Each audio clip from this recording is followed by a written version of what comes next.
V Državljanski listi seveda zelo trdno stojimo za predlaganimi ukrepi vlade in jih podpiramo. Po našem mnenju vlada ravna državotvorno in pravično.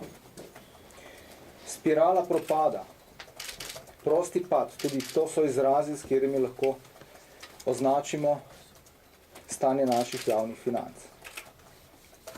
Mogoče so tile izrazi ta trenutek pretirani, vsekakor pa bo to jutri dejansko ravno to. Pretirano zadolževanje jemlje državi tisto, kar je najdragocenejše. To je suverenost in samostojnost. Pod bremenom prezadolženosti vsaka suverena država postane ranljiva in odvisna od tuje pomoči, ki pa nikoli ni zastonj. Naša odgovornost je, da to suverenost ohranimo na področju, ki ga država še suvereno obvladuje. To pa je fiskalna politika.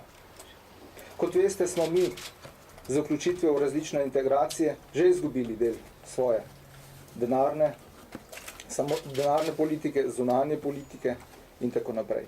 Ne pustimo, da nam bodo drugi upravljali to državo in da bo fiskalna politika stvar, ki nam jo bo vodila pravzaprav Evropska komisija.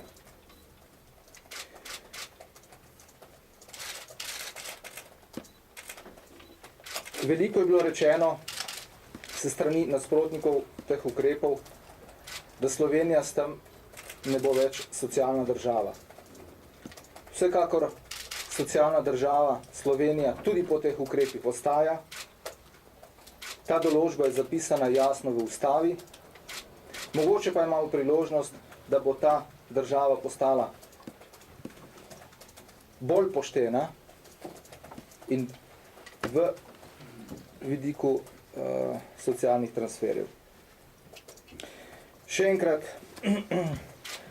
ne dopustimo, da bo gospodarstvo plačalo še dodatno ceno.